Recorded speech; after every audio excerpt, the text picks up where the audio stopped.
Hey everybody, welcome to the live stream. I'm John Connolly over here at Mission Compliant. Today we are talking about self-assessments. We're really excited to get into what is self-assessment, what is good evidence, all of those great things that we've been talking about at the last webinar we talked about on our stream. I'm joined by Nathan Scott, who's the founder and CEO of Mission Compliant, and Steve Sens, who is at Assertus Solutions, and he has just a ton of knowledge about CMMC and all of the compliance and standards that federal contractors need to comply with. So welcome to you both. Thank you, John. Good afternoon. So I wanted to start with the concept of self-assessment. What is self-assessment, and why should businesses be concerned with that? What does it mean? So all companies should have some mechanism to protect their clients, their business, their IT environment, and in a nutshell, CMMC is basically saying, do you have that in place? Is it working for you? And so a self-assessment is basically your own inspection. How well is your cybersecurity program working? And that's a multi-part self-assessment. And so, for instance, a self-assessment, a good cybersecurity program will have policies and procedures to tell people what they should be doing when certain events happen in their business. Okay. And so what we look for is, do the people in that organization understand their roles, responsibilities? Do they act within the appropriate time to either facilitate something happening or to prevent something happening? And is there evidence that that process is being done? So we're looking at so the way that this works, I'm hoping you can help me understand a little bit more about, like, how would something like this look? Is it simulated events or incidents that's part of that? Is it just auditing documentation? What sorts of things could people expect if they want to get into doing a thorough self-assessment, which all businesses should be doing? Sure. So at the very least, it is a in-depth review of the company's policies and procedures and their system security plan. Their system security plan, it should identify what are the assets that the company controls, that they store their information on, and what types of information is on the environment, and who has access to that information under what circumstances. And so we look for policies and procedures that define that. As far as the next step, the policies and procedures should define what your actions people should be taking. And so, for instance, if you have your access control list, that should be current. Former employees shouldn't be on that list. People that are not employees of the company shouldn't be on that list. And so we look for concurrency, and that is basically, are the procedures being followed consistently? Cybersecurity is not a one-time pass-through. It's a continuous process that needs to be implemented every single day. So really, I mean, it starts with the documentation, having a plan. That assumes that there is a plan already in place. And that seems to be key. You can't do a fire drill unless you have a fire plan to test against. Absolutely correct. In fact, one of the key documents that we look for is your system security plan. And the system security plan defines what type of information you have and where all the assets are located. And it's important to understand that not all your assets will be at the facility that is being inspected. A lot of organizations, they outsource either their data center environment, their data repository, your oversight capability to a managed service provider. All those assets need to be identified and part of your system plan. So I'm getting a sense here, like that's a massive component for all of this, right? And I'd love to dive deeper at a future webinar, future live stream about the system security plan, right? And what what makes that up, how to craft a good one. Mhm. Um, what what what should businesses be paying attention to, right? Relevant standards, things that they can check against themselves, either crafting a plan or doing a self assessment of their plans and standards, because you're correct, those things need to be kept up to date pretty frequently. Yeah, and so uh, the fundamental standard for CMMC, that's the 800 171, and that defines 110 controls that should be implemented to protect federal information at the unclassified level and at the CUI level. Um, uh, Besides that, there is also a risk management standard that people should understand, because some risks are not as important as some other risks. And so if you are going to have a cybersecurity plan, you want to work on those things that make you most vulnerable to an attack first. And then finally, you need to understand good configuration management. When I was when I was assessing federal information systems, one of the first things that we would look at is the software up to date as far as patches. Okay, because if it's not up to date, those are attack vectors that can be exploited. And that's key, is the documentation current? Do people understand what their responsibilities are? And then is the environment current and being watched? Um, So I guess over to Nathan a little bit here. Yeah. Can you kind of outline your experiences with, you know, helping people with self-assessments and things that you feel like boots on the ground? What's most important for people to keep their eyes on? Mm. So, depending on our audience, and this audience today, we're really targeting DoD contractors, specifically around NIST and CMMC. A lot of our client base over the years, however, have been just ma and pa's, schools, churches, people who don't have an IT team or infrastructure, and they're just as vulnerable to attack. And more than 80% of breaches occur in those types of businesses with fewer than 100 employees. So, I just want to make sure that our awareness for cyber threats, we can help people outside of DoD as well, because the principles are the same and it's the same challenges that we run into all the time. Namely, lack of experienced and qualified personnel who understand the ins and outs and who actually have the capability to properly implement security. And two, they don't have the money a lot of the time. We see this time and again. Small businesses don't have extra funding available to invest in their cyber infrastructure. They're just trying to get by month to month. So going to a small business owner and saying, hey, I see you lack an SSP, they're going to be like, what's an SSP?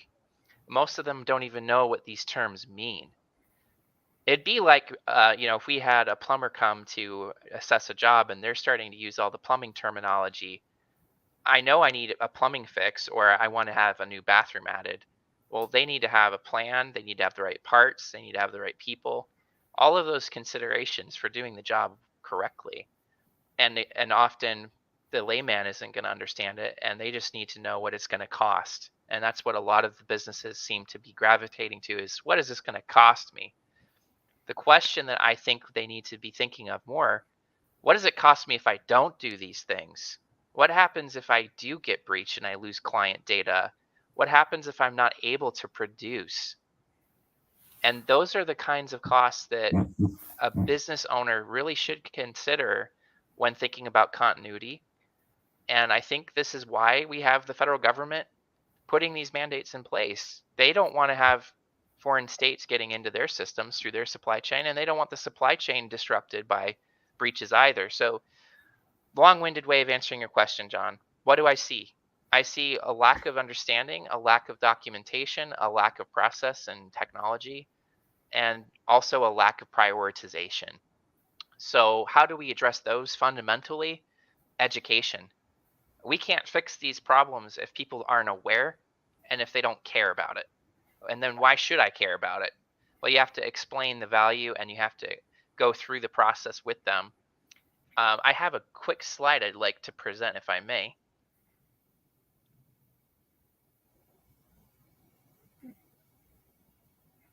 Okay. I think I have permissions to do that. Let's see. Does this come up for you guys? Is that transmitting? Yes. Great. So this is a quick cheat sheet that we've been providing customers for about 9 years now. And you'll notice most of these things are common technology solutions to securing infrastructure. Steve, you mentioned computer updates, for example. Well, Yes. that's something that we consider a basic cyber hygiene requirement for all businesses, not just DoD even, and their contractors. Security assessment is on this checklist as well. And if you do a self-assessment, all of these things are included in a self-assessment, but it gives you a more comprehensive, granular ability to track everything. But for small businesses who don't have that in place, we help guide them step by step through these things in a logical sequence. And usually we start with the things that are low to no cost first to get those enabled. And this just helps get those gaps taken care of right away. And so by going about it in this way for a lot of companies, it helps them understand, oh, this is not something I can do on my own necessarily, but I know I have a source who can help me through it and guide me along the path and get us there. And I think that's a helpful approach to the challenges I mentioned. And if we can help with the issue of funding as well, where companies don't have prioritization around this, that can make that problem go away. And then we can do this right. We can build an SSP correctly. We can go through the assessment process and not skip and cheat and cut corners. And so that is my general answer to your question. I hope that's helpful. Yeah, I think it's very good to help clarify all the different facets that might go into a self-assessment. But the second half of the title was, what does good evidence look like?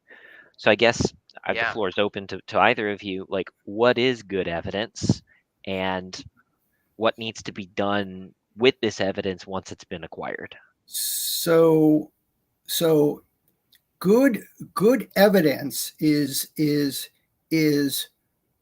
basically documentation that gets produced as a byproduct of doing the right things. Okay, I have been into assessments where the organization that we are looking at, they just produced all of that documentation 3 weeks before we came on board. Okay, and so that is not good. That is not good evidence that the process is working as designed. That is merely evidence that that organization's able to produce paperwork in a very short period of time to make it look good. Okay, so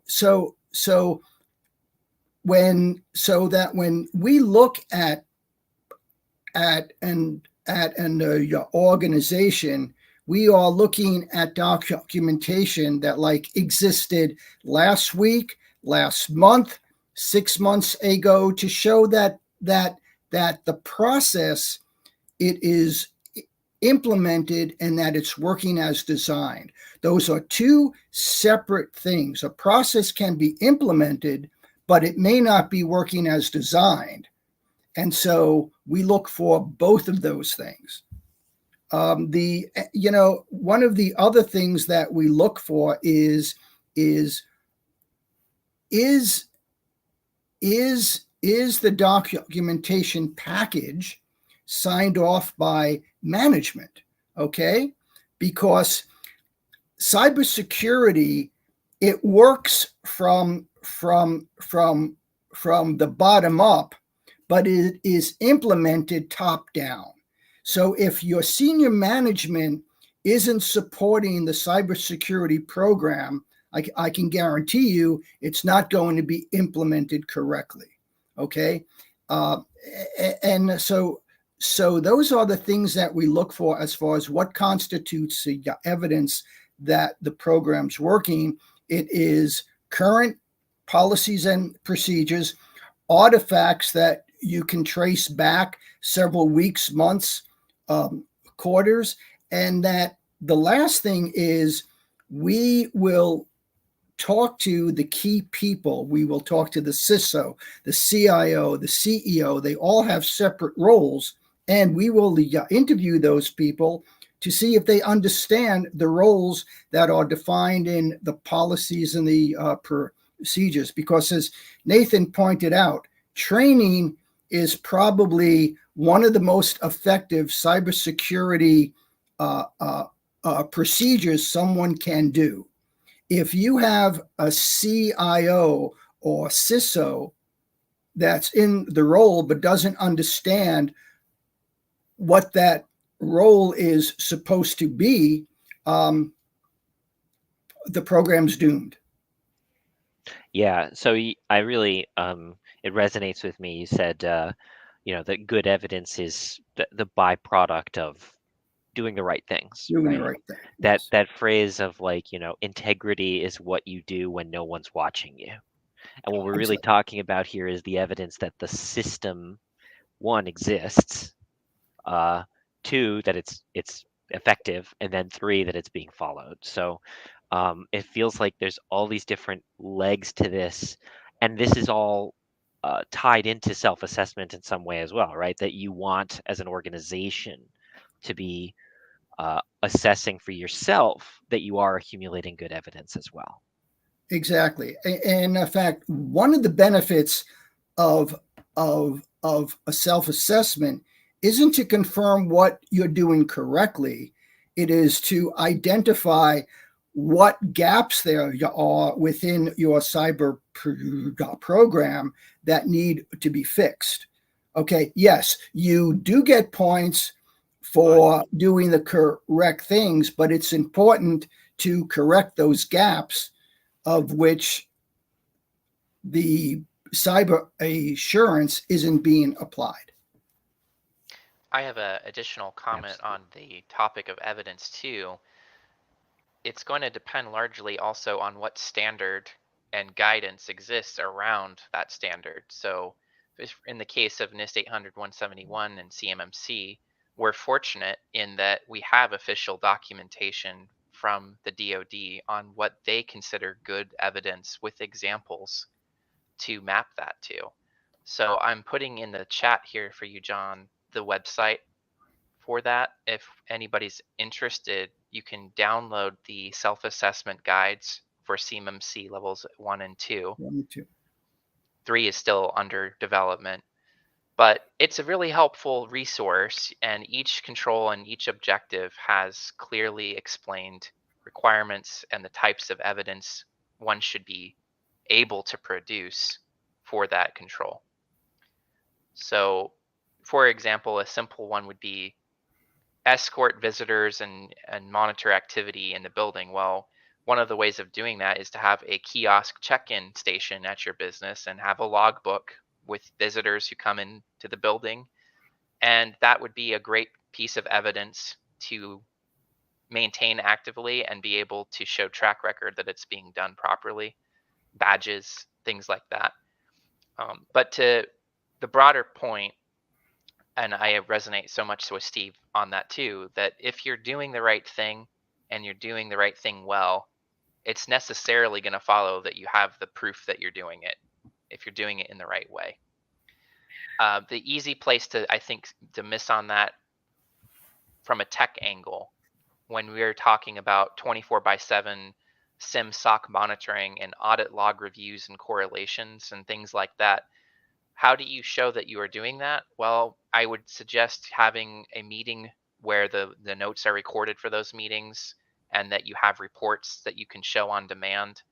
And that to me would show that you are doing the practice well and that you have a trail of evidence supporting it being done.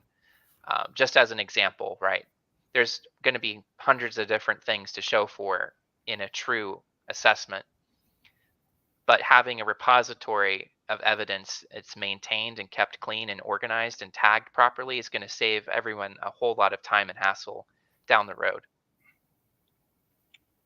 Absolutely. I think that's very critical. And, we've said that a couple of times, right? You should be doing things the right way. But we have to remember the right way includes the accumulation of this evidence, the documentation of what's going on, and keeping it easily retrievable. So that way, if an audit comes, we know exactly where to go. Yes. All right. Do we have any closing comments? I know we're coming up on our time here, but Steve or Nathan, I'm happy to leave the floor up to you. Takeaways. What should people really be thinking about as they come away from this session? So going back to what Nathan said about small companies not understanding the cost, the cost of a self-assessment, if you do it internally, it's just the people's time, okay? But where the expense comes in is fixing those things that you've identified that are not working. Again, from my experience as an assessor, we have gone to certain locations, identified things that have not worked. That organization put together a poem list, and then we come back 12 months later and find out none of those poems have been done, because that's where the cost comes in. Okay, oftentimes you have to buy something, you have to develop a new procedure, a new process, and people get caught up on the day-to-day activities, and they don't do the poems that they've been assigned. Okay, the cost is not in the assessment. The cost is in the remediation of those controls that don't work. The big assumption in that, though, would be that the self-assessment was done correctly with no mistakes. So there could be hidden costs of doing it on your own and not understanding the ins and outs well enough. It'd be like getting a home inspection report done by your real estate agent and not by a licensed home inspector. You can. I trust my real estate agent. They've seen 30,000 houses in their lifetime, but having a licensed professional is a good idea if you're not confident in your internal capabilities. And I guess that was one of the internal assumptions that I made, is that if you are going to do a self-assessment, you have a cybersecurity subject matter expert on board. If not, hire one. Yeah, exactly. People need to tap into the subject matter expertise on this one, right? Because as Nathan's saying, like most of the boots on the ground experiences are these businesses don't know. And that's not a crime, but if you don't know and you don't know what you don't know, like things could get hairy pretty quick if in the event of an incident happening. Yeah. So I would just like to leave leave the audience with the idea that cybersecurity is not just the protection of your information, it's the protection of your business. And so think of things such as backups, think of things such as your client list.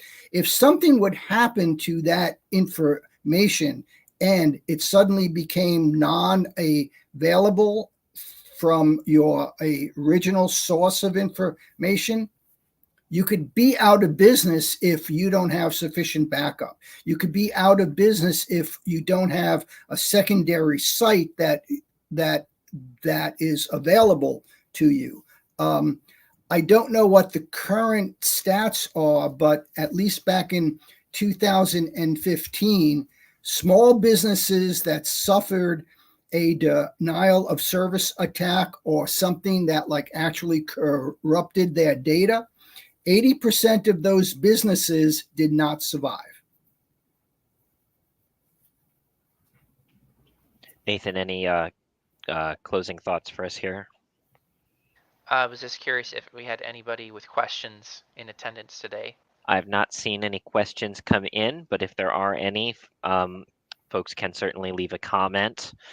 We are happy to engage with you. We are on LinkedIn, we are on YouTube, we're on Facebook, and always happy to connect with folks on those platforms. One thought would be for next time we do a webinar live stream, if we could get anybody's feedback from the community on what topics they're interested in. One thought I had was doing a track on going through some of the controls and doing a deeper dive. What does good patch management look like? What does that entail, for example? And how do you maintain that program in a way that would meet the requirements? So those are some ideas I had, but would be curious what Steve and the community has to say on those things. Yeah. Yeah. Okay. I think all great ideas for topics there. I think we'll put up a poll soon and just ask folks what they are. We'll ask folks there what they are interested in for future topics.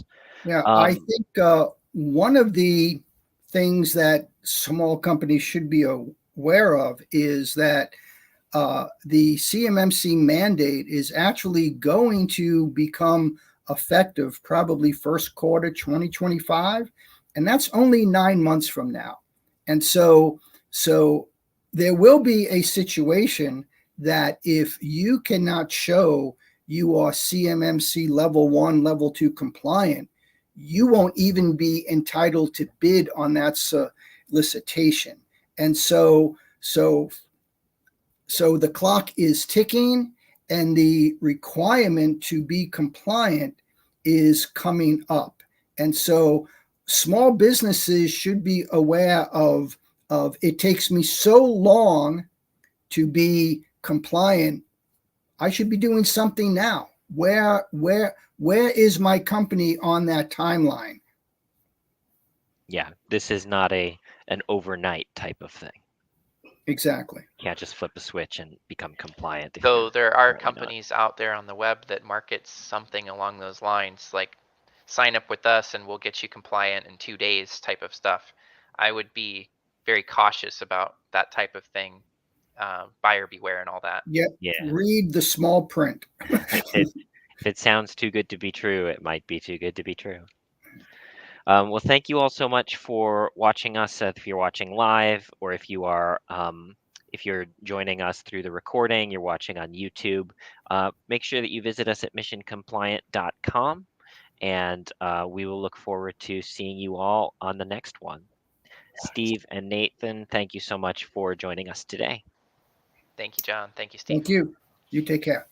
All right.